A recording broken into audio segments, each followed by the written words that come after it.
Halo sahabat jiwa, Assalamualaikum warahmatullahi wabarakatuh. Bertemu lagi dengan Bang Jay di Yona Sehat Jiwa, Salam Sehat Jiwa. Kali ini Bang Jay akan melanjutkan bahasan tentang beban keluarga. Tetapi yang akan Bang Jay bahas adalah bagaimana kita mengenali beban objektif serta bagaimana cara kita mengendalikan atau memperbaiki beban tersebut.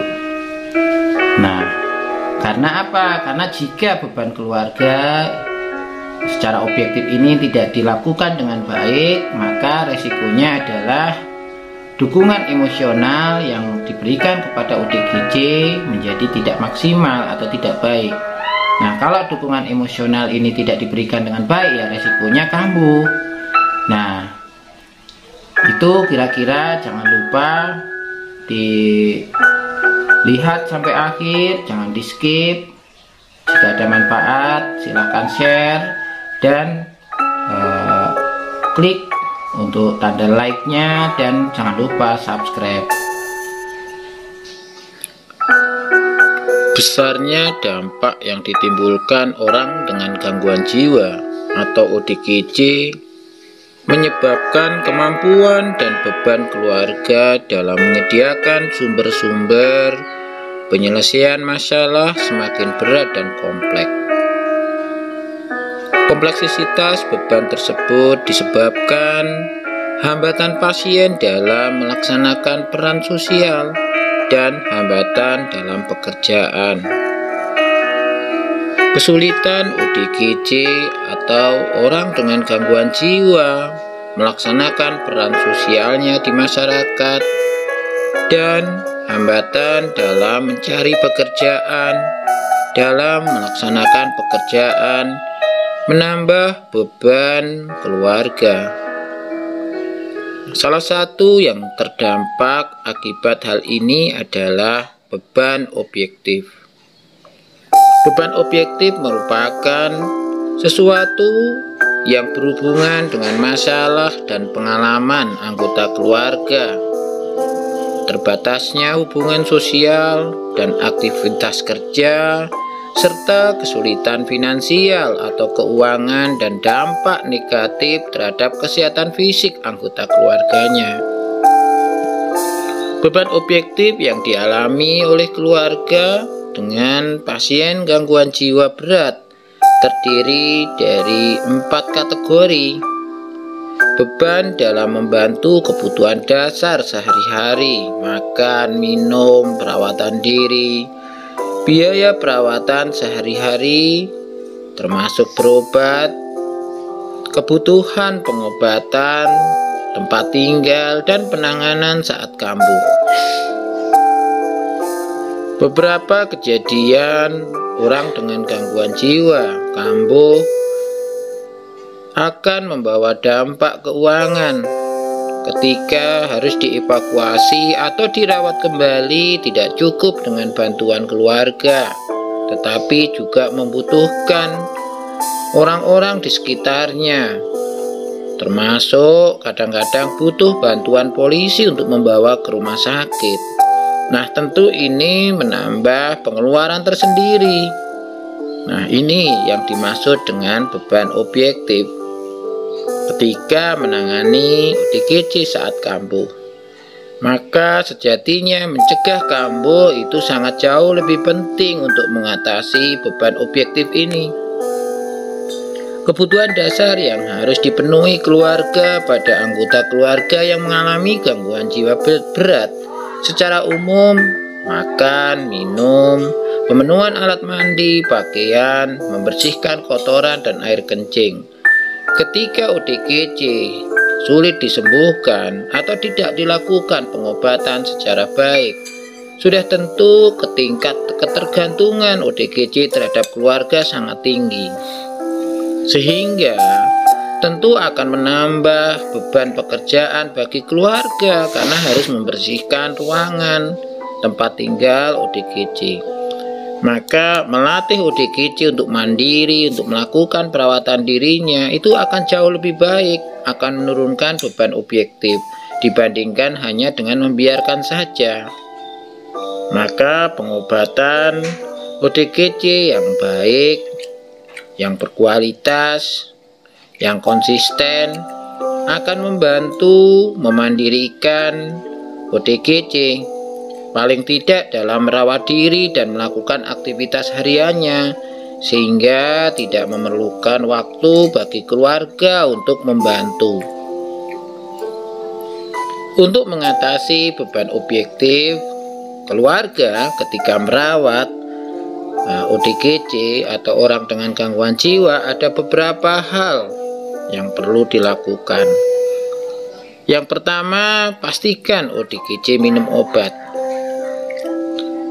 Kondisi emosi yang stabil dan perilaku yang terkontrol akan terjamin jika obat ini diminum secara teratur, tentu sesuai dengan advis atau perintah dari dokter yang memberikan obat. Sehingga pengawasan saat minum obat sangat jauh lebih penting.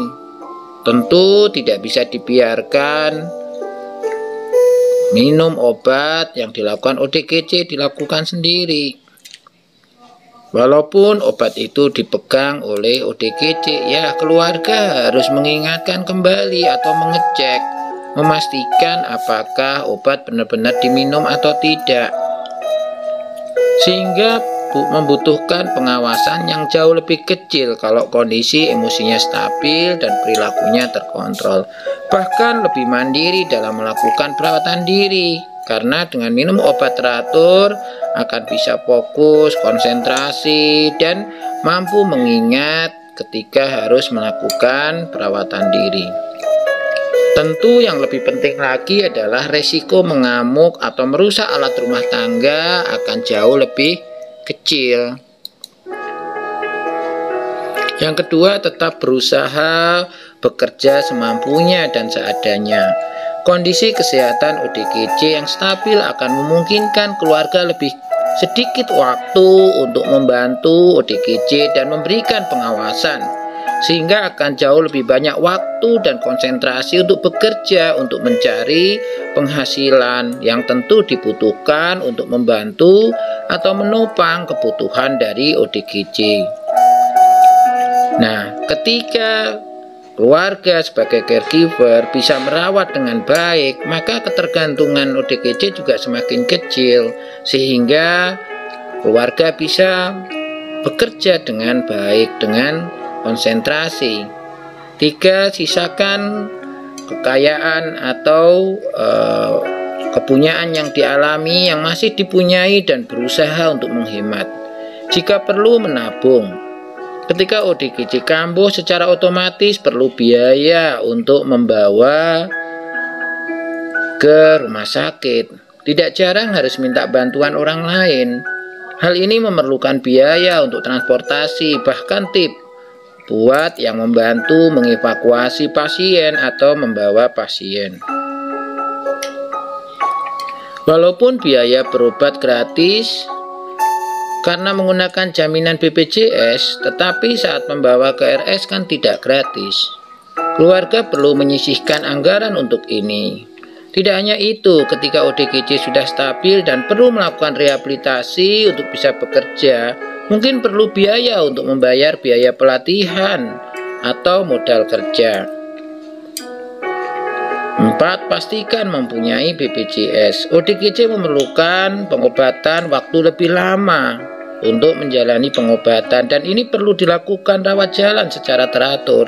Ketika untuk menebus obat dan periksa dokter sudah ada biaya transportasinya, maka tinggal memikirkan bagaimana waktu keluarga untuk mendampingi waktu rawat jalan. 5. Kenali kondisi ODGJ. Jika masih bisa produktif atau layak latih, perlu dibimbing bekerja atau mengikutkan ODGJ dalam latihan kerja. Kalau memang masih masa sekolah, ya mungkin bisa ikut paket C. Keluarga menciptakan lapangan kerja sendiri buat ODGJ. Membuat home industry atau kerajinan atau makanan kecil sehingga bisa dijual ke lingkungan sekitar dan ODGJ bisa dibayar. Jadi tidak hanya membantu tetapi mendapatkan penghasilan walaupun mungkin tidak besar. Tapi ini cukup membuat ODGJ bangga dan merasa berguna dan bermanfaat bagi dirinya dan orang lain. Apalagi jika mampu menghasilkan dan tidak perlu meminta lagi ketika mau jajan atau memberikan alat-alat perawatan diri.